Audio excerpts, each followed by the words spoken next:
Bonjour, bienvenue dans cette nouvelle vidéo. Aujourd'hui, on va parler des chronométrages par puce et de la façon dont c'est utilisé en marche nordique et aussi surtout dont ça pourrait être utilisé. Donc cette vidéo m'est venue suite à des échanges qu'on a fait sur le groupe Facebook de Eric Vohaman, Marche Nordique Partage, avec Béatrice notamment. Et donc le thème c'était comment est-ce qu'on pourrait améliorer la sécurité des départs avec des départs cadencés et quels impacts ça pourrait avoir sur le chronométrage. Donc tout ça c'est des choses évidemment qui m'intéressent beaucoup et d'autant plus que j'ai fait du chronométrage pendant une quinzaine d'années à peu près avec différents systèmes dont Hippico et ResResult. Donc même si j'ai arrêté ça il y a 7 ans, il me reste encore des beaux restes et donc encore quelques idées sur le système à venir. Donc voilà, c'est parti. Première partie de la vidéo, qu'est-ce que c'est un système de chronométrage, comment ça fonctionne. Et deuxième partie, comment modifier ou améliorer les classements qui sont faits sur les compétitions de marche nordique. Donc quels sont les composants d'un système de chronométrage? Donc il y a ce qu'on appelle des transpondeurs, alors familièrement on dit plutôt des puces. Donc les puces, initialement on avait des puces placées à la chaussure, donc on reconnaît ici le fameuse puce Championship qui était en jaune ou en noir selon les époques. Et donc on plaçait ça avec le lacet sur la chaussure.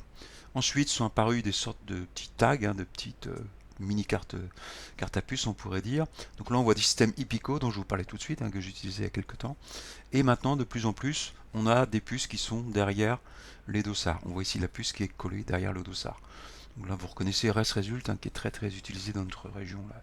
Dans le sud on sert beaucoup de ce genre de puces. Donc première chose, les transpondeurs. Deuxième chose, les émetteurs et les antennes, alors qu'on appelle les tapis. Alors, bon, la plupart du temps, ce sont effectivement des tapis, mais quelquefois, ça peut être une simple ligne, un simple câble qui traverse la ligne d'arrivée et qui va permettre de capturer, entre guillemets, les dossards des marcheurs ou des compétiteurs au fur et à mesure où ils passent devant ou au-dessus. Alors à côté, on voit ici ce qu'on appelle une box. La box, en fait, c'est l'unité électronique de commandement. Donc c'est celle qui gère les antennes et les tapis et qui stocke tous les dossards qui passent sur le tapis. Comment ça marche tout ça? Eh bien, le tapis, l'antenne émet une onde électromagnétique, bien sûr pilotée par la box. Et donc cette onde est dans un certain champ qui couvre plusieurs mètres, on va dire. Et les dossards munis des tags apparaissent devant cette onde électromagnétique. Alors qu'est-ce que c'est un tag? C'est essentiellement une minuscule antenne. Là c'est très grossi, mais un tag ça fait quelques centimètres.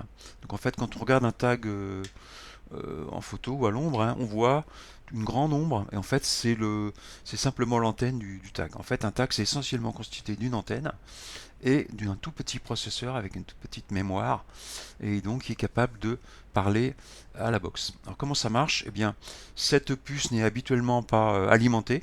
On parle de transpondeur passif. Alors maintenant il y a des exceptions dans le domaine de l'ultra trail par exemple. On a des transpondeurs actifs, mais là on ne joue plus dans la même cour. Un transpondeur passif c'est quelques centimes d'euros on va dire. Un transpondeur actif c'est quelques dizaines d'euros. Donc on ne joue plus du tout dans la même cour. Donc nous en marche nordique on sert essentiellement des transpondeurs passifs, c'est-à-dire sans batterie, sans pile. Donc le tag reçoit les ondes et par le miracle de l'électronique, il transforme le peu d'ondes qu'il reçoit en un tout petit courant qui réveille la puce qui alimente et de ce fait la puce renvoie l'identifiant à la box qui récupère donc l'identifiant du tag qui est passé devant le tapis. Alors bien sûr la box a un horodatage très précis qui permet de savoir quels sont et à quelle heure surtout sont passés les marcheurs sur son tapis. Alors attention, on le voit ici, le tag est très fragile, c'est essentiellement une antenne. Donc si vous le pliez, si vous le coupez, eh bien malheureusement vous allez avoir de grandes chances, entre guillemets, que le tag ne fonctionne plus. Donc attention à la manière dont vous les transportez, à la manière dont vous les stockez. De la même façon, si vous mettez le tag derrière du métal, par exemple une couverture de survie ou une gourde en métal, eh bien ne soyez pas surpris que le tag ne fonctionne plus. Alors pour vous montrer les capacités du système, j'ai récupéré un fichier sur un de mes systèmes qui tourne encore là.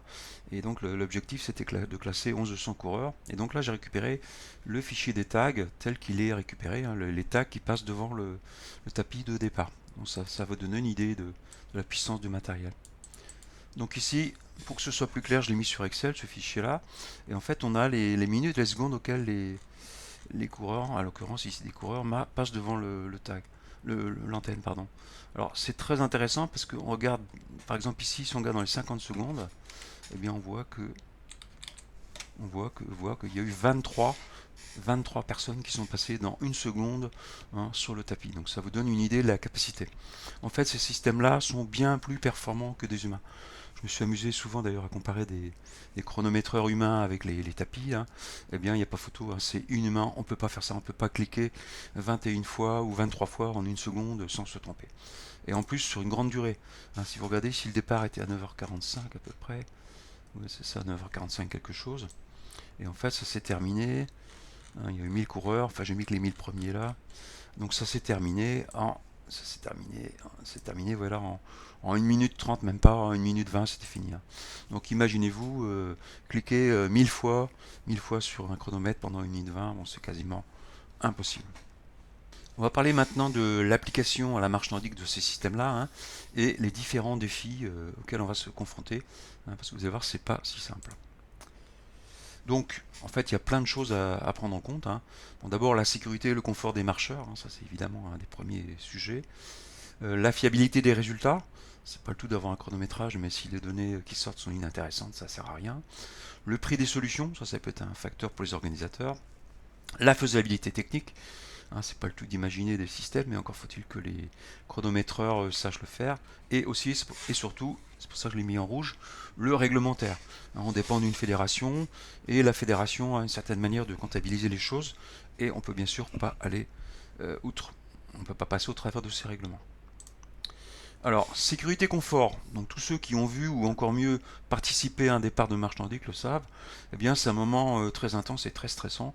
Encore là on a un peloton qui est un petit peu réduit entre guillemets, mais bon il n'est pas rare de prendre des coups de bâton, voire même d'en donner soi-même, hein. Et ça arrive encore assez régulièrement que des gens eh bien, reçoivent des pointes dans les orteils.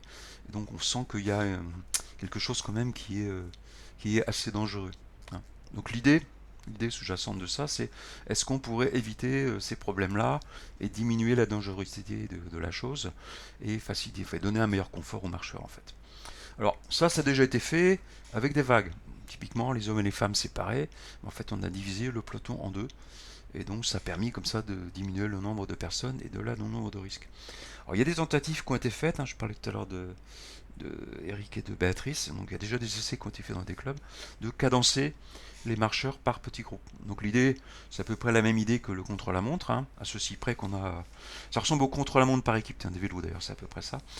Eh bien, on fait partir, par exemple, 3 marcheurs toutes les 15 secondes ou 5 marcheurs toutes les 30 secondes, par exemple. D'accord. Donc voilà l'idée qui est actuellement en cours de test et d'évaluation. Alors, au niveau technique, si on a plusieurs vagues, bon, ça ne change pas de ce qu'on sait faire aujourd'hui, puisqu'on le fait déjà avec les hommes et les femmes. Donc vous avez un départ, une arrivée, le tapis est à l'arrivée, et puis ça fonctionne comme aujourd'hui.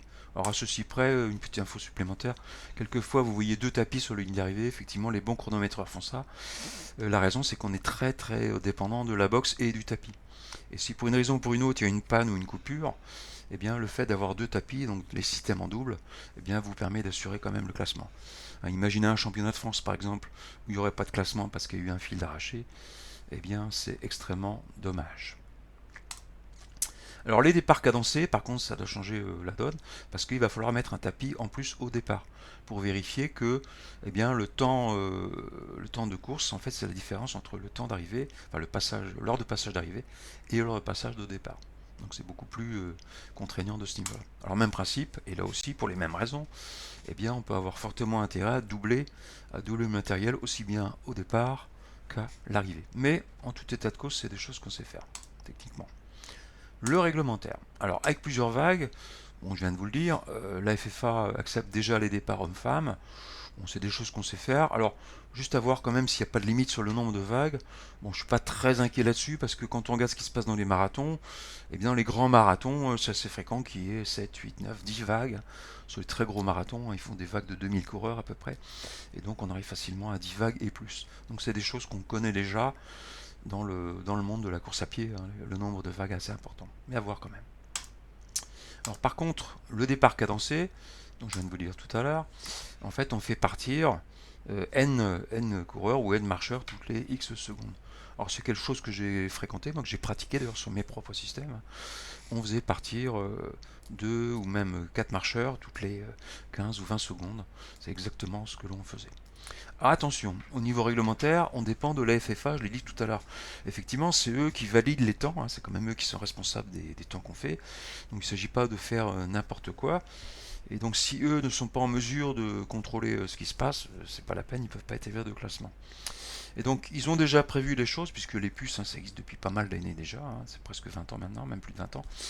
Et donc le temps réel, c'est la différence entre, ben, je l'ai dit tout à l'heure, hein, le passage sur la ligne d'arrivée et le passage sur la ligne de départ. Donc ça, ils connaissent bien cette notion-là. Et le temps officiel, c'est la différence entre le coup de pétard, le coup de pistolet et l'heure d'arrivée, le passage d'arrivée. D'accord. Donc ça, c'est des choses connues. Alors, quand on fait ça, on doit afficher les deux temps. Bon, ça, ok, les gens savent déjà le faire. Alors, par contre, où il va y avoir un énorme problème, c'est que si on fait du temps réel style contre la montre, et en fait, c'est ce qu'on fait, hein, c'est ce qu'on fait, on ne peut établir aucun classement sur le temps réel. Donc, vous voyez bien que ça pose un souci énorme parce que eux, ils vous disent à la FFA, bon, nous, on est capable de donner un classement entre le coup de pistolet et l'heure d'arrivée. Bah oui, mais si vous êtes parti 10 minutes après parce que vous êtes cadencé 10 minutes après, eh bien, votre temps est majoré de 10 minutes, ce qui est totalement faux. Donc on voit bien que au niveau FFA, ce comportement-là n'est pas spécialement dans les pratiques. Par ailleurs, pour les records, on le voit, hein, pour les records, ils demandent toujours une validation par un temps officiel, c'est-à-dire le temps, le delta entre le pistolet et l'arrivée. Donc on sent bien que si on a des départs cadencés avec des gens très performants, il y aura fortement intérêt à les mettre devant, sinon le record ne serait pas validé parce qu'il ne fait pas apparaître le temps officiel. Donc ça c'est un point très très très important à prendre en compte, hein. On est dans une fédération et on est obligé bien, de suivre les modalités de classement de la fédération. Donc voilà le site où vous pouvez trouver ce règlement complet. Alors il fait 40 ou 50 pages, je crois. Il y a beaucoup de choses là-dedans. Mais bon, j'ai retiré la partie qui nous intéresse ici. La fiabilité des résultats. S'il y a plusieurs vagues, bon bah on le fait déjà, je viens de vous le dire. Vous avez déjà vu des classements hommes-femmes, les chronométreurs savent très bien le faire, hein. Ils vous font soit un classement homme, soit femme, soit même ils mettent tout le monde ensemble, ils le font, il n'y a pas de souci particulier par rapport à ça. Et la FFA fait la même chose. Par contre, si vous faites un départ cadencé et que vous n'avez pas le système contre la montre, eh bien c'est ce qui s'est fait dans certaines épreuves test, hein, déjà. Le problème c'est tout simple. Imaginons 100 marcheurs, vous faites un départ de 5 marcheurs toutes les 15 secondes, donc ça fait 20 départs en tout, et bien les derniers vont partir 4 minutes 45 secondes plus tard que les premiers. Donc dans le mode standard de la FFA, les derniers auront un temps majoré de 4 minutes 45 secondes. Alors évidemment moins pour ceux qui s'en vont, mais vous voyez l'idée générale. Je ne sais pas si tout le monde est prêt à avoir un temps majoré par exemple de 2 minutes en moyenne. Donc ça c'est assez discutable je pense. Peu de gens, bon moi je m'en fous un peu par exemple, mais je suis un petit peu une exception par rapport aux compétiteurs quand même qui aiment bien avoir le temps précis, hein, qui est pris en compte. Le prix de la solution, donc c'est un autre aspect. Bon, bah, plus le système va être complexe et plus votre chronométreur, bien sûr, va vous demander de l'argent. Donc ça va être à prendre en compte pour les installations dans les courses petites et moyennes, hein. Je pense qu'à moins de 100 marcheurs, ça va commencer à devenir chaud au niveau du tarif du chronométrage. Donc attention quand même à ces aspects-là qui peuvent être importants pour certaines villes. Donc, ce que je peux dire en conclusion de tout ça, le départ par vague, à mon avis, serait le plus facile à obtenir, puisque c'est ce qui se fait déjà, hein, ils appellent ça des départs en SAS, pour les grandes épreuves de marathon notamment. Alors, qu'est-ce qu'il reste à faire si vous voulez faire ça? Déterminer la modalité de gestion des vagues. Pour un exemple simple, ça pourrait être en vitesse décroissante par exemple. Plus de 9 km/h, entre 8,5 et 9, entre 8 et 8,5, etc. Comment on fait ça? Tout simplement en regardant les statistiques, hein, faut regarder les statistiques, et c'est assez rapide de dire, donc voilà, on a tant de marcheurs qui sont à 9, et plus tant de marcheurs qui sont entre 8,5 et 9, ainsi de suite. Alors l'avantage de ça, c'est simple. Deux, au niveau du spectacle, ça préserve quand même bien le spectacle, hein, puisque il y a une concurrence très forte entre des gens de même niveau. En plus, il suffit de partir les rapides d'abord, donc il y a peu de chances que les plus lents derrière rattrapent les plus rapides. Donc ça demande une bonne organisation quand même et du travail, notamment le fait de planifier les vagues par avance. C'est-à-dire qu'au moment des inscriptions, vous êtes obligé d'avoir un temps de référence et de classer vos marcheurs dans première vague, deuxième vague, troisième vague, etc.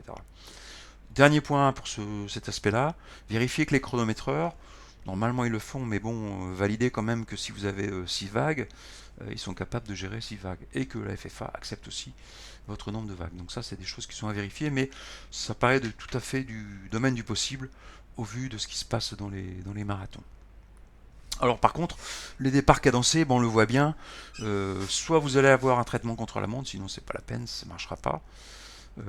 Soit vous l'avez pas et donc vous aurez des temps qui sont pas corrects, c'est pas correct, hein, ça marche pas.